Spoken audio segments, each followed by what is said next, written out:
صلاة وسلام عليك يا حبيب الله اللهم صل وسلم وبارك على اللهم صل وسلم وبارك على سيدنا شفيعنا ربنا آتنا في الدنيا حسنة وفي الآخرة حسنة وقنا عذاب النار آمين ثم آمين بحق لا إله إلا الله محمد رسول الله সকলে পড়ি সাল্লাল্লাহু আলাইহি ওয়াসাল্লাম।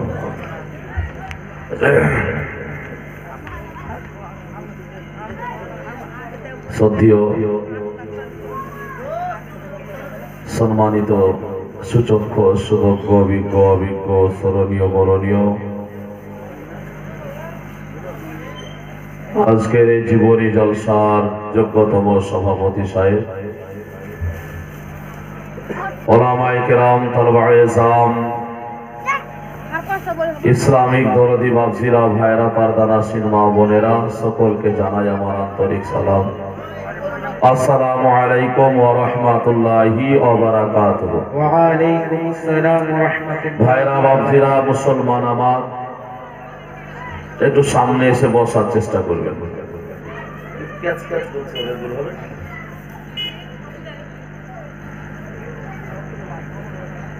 চোখে চোখ না লাগলে মহব্বত জমবে না, এর জন্য আপনাদের সামনে রাখছি। সামনে বসবেন, এসে সামনে বসবেন, ভালো লাগবে।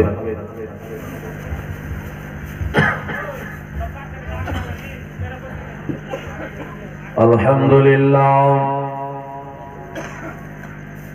আলহামদুলিল্লাহি নাহমাদুহু ওয়া নাস্তাঈনুহু ওয়া নাস্তাগফিরুহু ওয়া নু'মিনু বিহি ওয়া নাতাওয়াক্কালু আলাইহি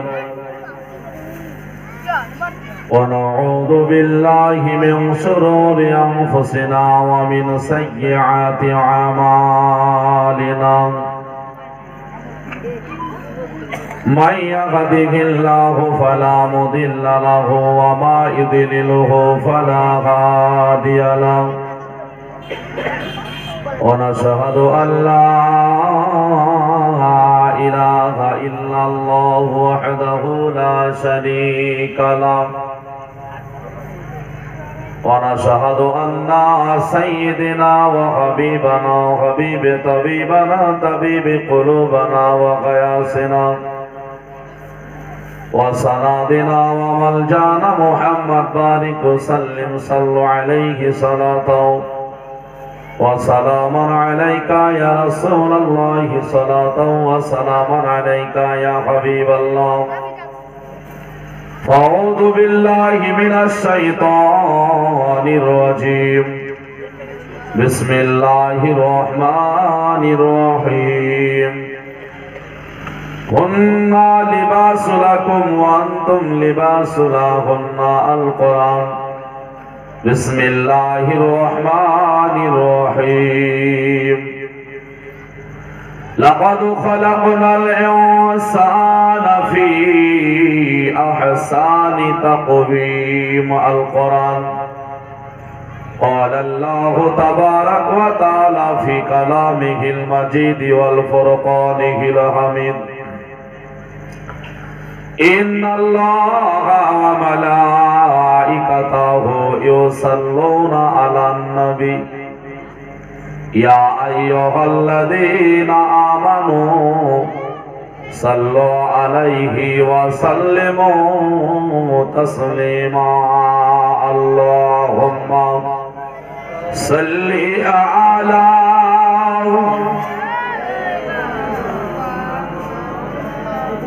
محمد وعلى آل سيدنا مولانا محمد দয়ার নবী আরাম করিতেন খেজুর পাতার ফাটিতে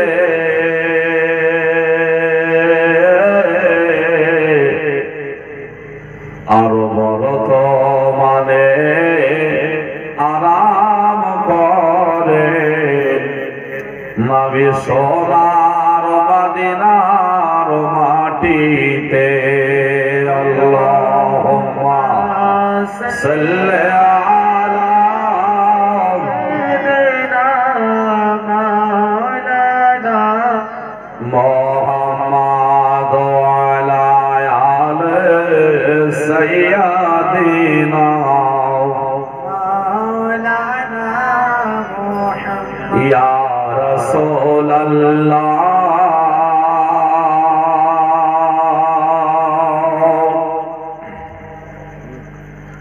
या हबीब अल्लाह या रसूल अल्लाह या हबीब अल्लाह ओगो मोদের দয়ার নবী ওগো মোদের জিন্দা নবী তুমি মোদের সাহারা তোমায় ছাড়া রইতে পারি না ইয়া রাসূলুল্লাহ ইয়া হাবিবাল্লাহ ইয়া রাসূলুল্লাহ ইয়া হাবিবাল্লাহ ওগো রাসূল তুমি না এলে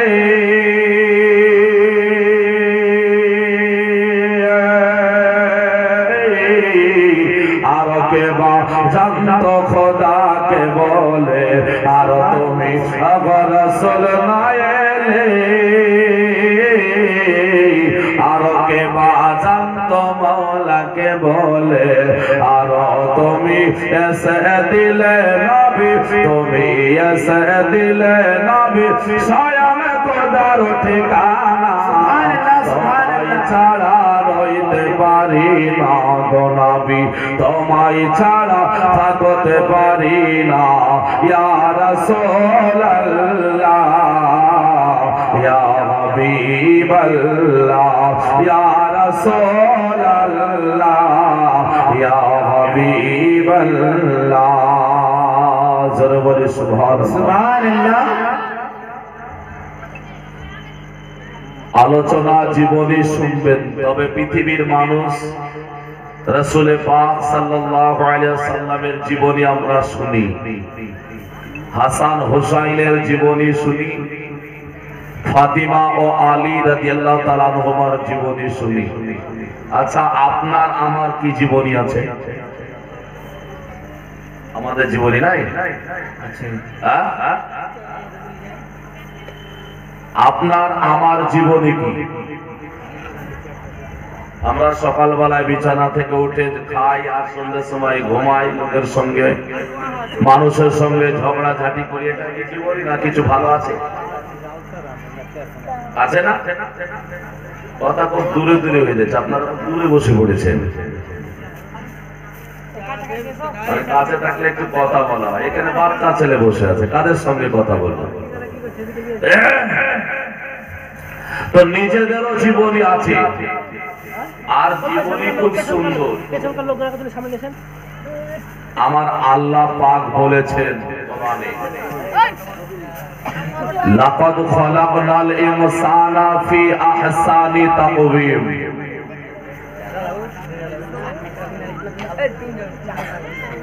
একটা মানুষের জীবনীটা শোনাই। হাসান হুসাইন রাদিয়াল্লাহু তাআলা আনহুমা, ওনার বাপ মার বিবাহের কাহিনী থেকে শুরু হবে ইনশাআল্লাহ। আল্লাহ কোরআনে বললেন, নিশ্চয় মানবকে অর্থাৎ মানুষকে আমি উৎকৃষ্ট আকৃতিতে ধারণ করেছি। আমরা সবাই মানুষ তো নাকি বলছেন? আমরা মানুষ না? আপনাদের ঘুম আসছে নাকি? এখনই যদি এই অবস্থা হয় তাহলে জীবনে হবে না তো? এখনই তো কথা বন্ধ মনে হচ্ছে। আপনারা একেবারে চোখ মুখ বন্ধ করে শুনবো বলে বসে আছেন, কথা বলবেন না। ব্যাংকে গিয়ে যদি ম্যানেজারকে কথা না বলেন তো টাকা দেবে? বলতে হবে তো। আর আল্লাহ আপনাকে কত প্রাধান্য দিয়েছে, আপনি কি নিয়ে বসে আছেন, কি করছেন জগতে দেখুন। সবার জীবনী বলার আগে নিজের জীবনীটা আপনাকে আমি শুনিয়ে দিতে চাইছি। আমার ব্যক্তিগত জীবনী না, এটা আপনারও জীবনী। আল্লাহ কোরআনে বলছেন, নিশ্চয় আমি তোমাকে অর্থাৎ মানুষকে উৎকৃষ্ট আকৃতিতে ধারণ করেছি, শ্রেষ্ঠ জাতি করে জগতে পাঠিয়েছি। ভাই একটু কথা বলুন, আপনি একটু কি করবেন? ওই চিক চিক করছে আওয়াজটা একটু ঠিক করবেন, আর দূর থেকে আওয়াজ কম ধরছে। একটা মাইক হলে মাইকের আওয়াজ মিষ্টি, বক্সের চাইতে মাইকের আওয়াজ ভালো। তো যাই হোক, ইকোটা কমিয়ে দিয়ে আপনি সাউন্ডটা দেন, ইকোটা একটু হালকা হোক। আমি যে কথা বলছিলাম, আচ্ছা চোর যদি চুরি করে, চুরি করার পরে একজন কিন্তু চুরি করা অবস্থায় দেখে নিয়েছে, আর যে দেখেছে এ বলছে আগামীকালকে মানুষ ডাকবো, তোমার বিচার হবে, তুমি চুরি কেন করলে? এ বলছে তুমি ডাকিও। পরের দিন ডেকেছে, আপনাদের মতো মানুষ এসে বসে গিয়েছে। বসে যাওয়ার পর যিনি দেখেছেন ইনি বলছেন কালকে মাল চুরি করেছে আমার, তাই বিচার ডেকেছি, বিচার করে দেন। জিনার নামে চুরির অভিযোগ, উনি বলছেন আমি চুরি করিনি, ফায়সালা কি হবে? ইনি বলছেন দেখেছি, আর যার নামে অভিযোগ উনি বলছেন আমি চুরি করিনি, ফায়সালা সমাজ দিতে পারবে? কেন পারবে না? এই কারণে যদি আর জরিমানা করে কিছু মানুষ বলবে যে ওকে ফাঁসানোর জন্য বললো আর ফাঁসিয়ে দিল, এ তো স্বীকার করছে চুরি করিনি। আবার যদি আর বিচার না করেন তো এ বলবে আমি দেখলাম তবুও সমাজে বিচার করে দিল না, তার মানে চুরি করলে বর্তমান আর বিচার নাই। কথাটা তাই হয়ে যাচ্ছে না? তাহলে বিচার কি করে হবে? তো পাঁচজন বসলে একজনের মাথায় ব্রেনে আসবেই। একজন খারাপ হয়ে গিয়ে বলছে, বলে বিচার করতে হবে, বলে কি? বলে এদের দুজনকে শপথ করাতে হবে। তো যে দেখেছে ও তো শপথ করবেই, আমি দেখেছি বলে। এখন জাস্ট এতটুকু বুঝতে হবে যে যে চুরি করেছে ও কোরআন নিয়ে শপথ করে বলেই দিল আমি চুরি করিনি, আর বিচার হবে? কেন হবে না? কোরআন নিয়ে শপথ, তার মানে আপনি ওকে বিশ্বাস করলেন না, কাকে করলেন? কোরআনকে। কোরআনকে বিশ্বাস করা হলো। কোরআন এর চাইতে বিশ্বাসযোগ্য পৃথিবীতে আর কোন কিতাব নাই। আর সেই কোরআনে আল্লাহ পাক এই মানুষকে সম্মান দিতে গিয়ে, মানুষের মর্যাদা বাড়াতে গিয়ে আমার মহান আল্লাহ চারটে জিনিসের শপথ করেছেন। কটা বললাম? চারটে। নাম্বার 1, সূরা পড়ুন, আয়াত বুঝতে পারবেন। বিসমিল্লাহির রহমানির রহিম। ওয়াত্তিন, আছে না? 3 গাছের কসম, অর্থাৎ 3 একটা ফল ডুমুরের মতো।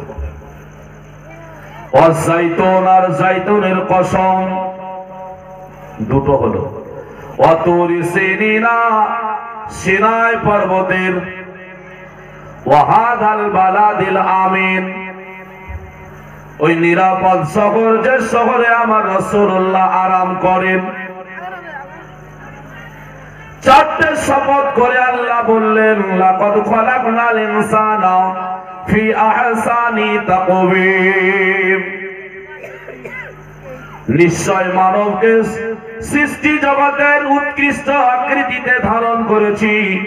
আল্লাহ নদ নদী, খাল, বিল, পশু পাখি, কীট পতঙ্গ, জমিনের কোন জায়গার নাম না নিয়ে, ফারিস্তার কথা না বলে আল্লাহ মানুষকে বোঝালেন। আল্লাহ বোঝাতে চাইলেন জগতে যত কিছু আছে সব চাইতে শ্রেষ্ঠ হলো জগতের মানুষ। সুবহানাল্লাহ, সুবহানাল্লাহ। আপনি তো মানুষ, আল্লাহ আপনাকে কত শ্রেষ্ঠ বানিয়েছেন, কত উঁচু বানিয়েছেন, কত মহান বানিয়েছেন। আর আপনি যদি সে আল্লাহর শ্রেষ্ঠ বান্দা বান্দি হয়ে আল্লাহর হুকুম যদি না মানেন তো আল্লাহ আপনাকে শুনবে?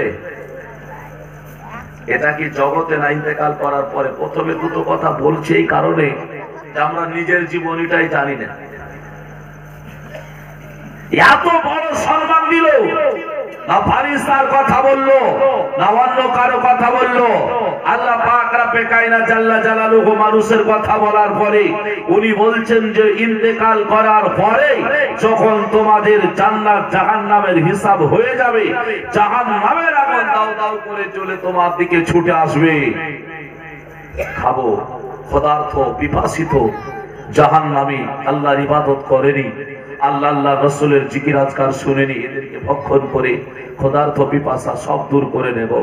আল্লাহ বলবেন আমার বান্দার মধ্যে একটা তাহাজ্জুদ গুজার একটা মানুষ আছে কি দেখি। দেখবেন একজন তাহাজ্জুদে নামাজ পড়তে গিয়ে, আর একজন কবরে মায়ের কবরে জিয়ারত করতে গিয়ে, আর একজন আপনার নামাজ পড়তে গিয়ে সাজদায় পড়ে এক ফোঁটা পানি ফেলে কেঁদেছিল। আল্লাহ তাবারক ওয়া তাআলা পানিটা সংরক্ষণ করে রেখেছে।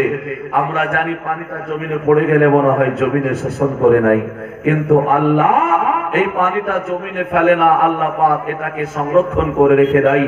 সেই দিন জাহান্নামের আগুনে আল্লাহ পাক মানুষের এক ফোঁটা চোখের পানি হলেও ছিটকানি দেবে, সঙ্গে সঙ্গে এই পানিটা জাহান্নামের আগুনটা আস্তে আস্তে করে নিচের দিকে দাবন মেরে দেবে। সুবহানাল্লাহ সুবহানাল্লাহ। তাহলে মানুষের কত বড় মর্যাদা আল্লাহ পাক দিয়েছে ভাবতেই পারবে না। নিজের জীবনের কাহিনীটা দেখুন, কিন্তু এত বড় মর্যাদা সম্মান পাওয়ার পরেও আমরা কিন্তু ভুলে বসে আছি, আছি না? তবে শুধরাবেন।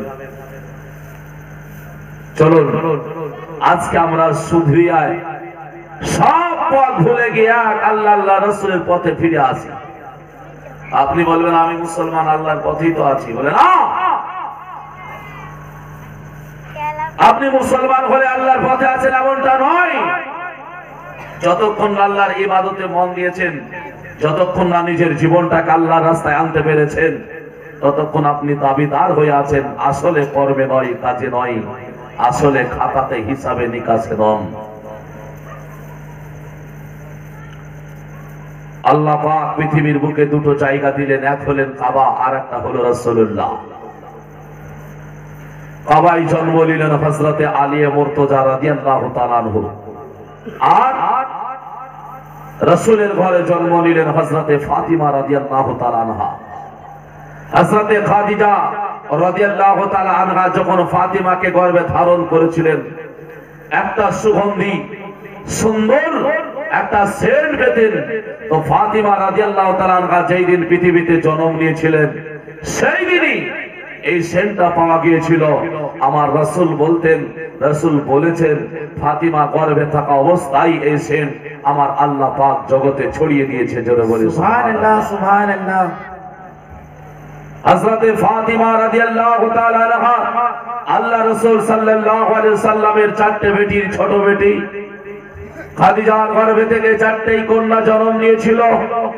এই চার কন্যা আর দুটো আপনার পুত্র সন্তান। এই চার কন্যার মধ্যে ছোট হলো হযরতে ফাতিমা রাদিয়াল্লাহু তাআলা আনহা। তো হযরতে ফাতিমা রাদিয়াল্লাহু তাআলা আনহা ইনি আমার রাসূল পাক আলাইহিস সালামের কাছে সর্বদা সব সময় থাকতেন। বাপের সেবা যত্ন নিতেন, আব্বা জানের খোঁজটা নিতেন। আজকে রাসূল পাক আলাইহিস সালাম কেমন আছেন এই খবরটা হযরতে ফাতিমা রাদিয়াল্লাহু তাআলা আনহা যখন একে অপরে নিতে শুরু করলেন, আর খাদিজা রাদিয়াল্লাহু তাআলা আনহা যখন ইন্তেকালের সময় হলো ওনার, তো উনি কাঁদছিলেন। আর ফাতিমা বললেন, কাঁদতে হবে না, আমি ফাতিমা যতদিন বেঁচে থাকবো আমার পিতার সেবা যত্ন আমি ফাতিমা করে যাব। জোরে বলি সুবহানাল্লাহ। কিন্তু রাসূল পাক আলাইহিস সালাম একটা যেন চিন্তায় চিন্তিত হয়ে আছেন। বলে কি? বলে আমার তিনটে বেটি যখন বিবাহ কমপ্লিট সম্পূর্ণ হয়েছে, বাড়িতে আমার ফাতিমা রয়েছে, এই ফাতিমার বিবাহ আমাকে দিতে হবে, এই ফাতিমার বিবাহটা আমাকে সমাপ্ত করতে হবে। আল্লাহ পাকের নবী আল্লাহ পাক রব্বে কায়নাতের দিকে লক্ষ্য করছেন। আল্লাহ সুবহানাল্লাহ। এমন সময় আল্লাহ পাক রব্বুল আলামিন হযরতে জিবরাইল আলাইহিস সালাতু তাসলিমের মাধ্যম দিয়ে নবীকে জানিয়ে দিলেন, ওগো নবী গো, তুমি চিন্তা করো না, চিন্তা করো না, আমি আল্লাহ এমন জনার সঙ্গে ফাতেমার বিবাহ আমি কমপ্লিট করে রেখেছি। এমন জনার সঙ্গে আজকে ফাতেমার বিবাহ আমি সম্পন্ন করে রেখেছি। ওটা জগতের সাধারণ ছেলে নয়, তোমার ঘরে যেমন জন্ম নিয়েছে তার নাম হয়েছে ফাতেমা। আর আমার ঘর হলো কাবা, ওই কাবাতে যে জন্ম নিয়েছে তার নাম হলো আলিয়ে মুর্তজা। এই নবী গো, আমার ঘরে কাবা, ও আমার কাবা ঘরের সন্তান হলো হযরত আলী, আর তোমার ঘরের ছেলে হলো তোমার বেটি ফাতেমা। দুজনের বিবাহ হবে, চিন্তা করিও না। তবে নবী মুস্তাফা এই খবর পাওয়ার পরেও কোনদিন বলতে পারে না। নবী মুস্তাফার বেটি ফাতেমা যখন 6 বছরের কন্যা, ওই অবস্থায় নবী মুস্তাফার বেটিকে দেখার জন্য কত মানুষ যেন ছুটে ছুটে আসতো। এক এক করে করে 13.5 বছর যখন বয়স হলো, বিবাহর পয়গম্বর চলে আসতে শুরু হয়ে গেল। আবু বকর সিদ্দিক রাদিয়াল্লাহু তাআলা আনহু, হযরত ওমর ফারুক রাদিয়াল্লাহু তাআলা আনহু, ইনারা আমার নবী মুস্তাফার কাছে আসে। বিবাহর পয়গম্বর দেখে ইহুদের আপনার জানো না, সারারা আপনার জানো কেউ আসে না। আসে যদি কুরাইশ বংশের মানুষেরা আল্লাহর নবী মুস্তাফার কাছে, আর আমার নবী যেন সবগুলো নাকচ করে দেয়। আমার আবু বকর বলেছিল, বলে আমিও বিবাহর পয়গামটা দিয়ে দিতাম যদি আমার বেটি নবী মুস্তাফার সঙ্গে বিয়ে না হতো। নবী বড় না আবু বকর সিদ্দিক রাদিয়াল্লাহু তাআলা আনহু বড়? বয়সে কি বড় জানা আছে? নামটা শুনে মনে হয় হযরত আবু বকর সিদ্দিক রাদিয়াল্লাহু তাআলা আনহু বড়, মনে হয় না? কিন্তু আসলে বয়সে বড় হলো হযরতে নবী পাক সরওয়ারে কাওন মাকা আলাইহিস সালাম। মুসলমান আমার ভাইরা, আল্লাহ আল্লাহ যাই হোক না কেন, আমার রাসূল পাক আলাইহিস সালাম কারো কথাই যখন রাজি হলেন না, কাউকে যখন কথা দিলেন না, এমন সময় হযরত আবু বকর সিদ্দিক রাদিয়াল্লাহু তাআলা আনহু উনি আপনার জানা চুপি চুপি চলে গেলেন। যাওয়ার পরে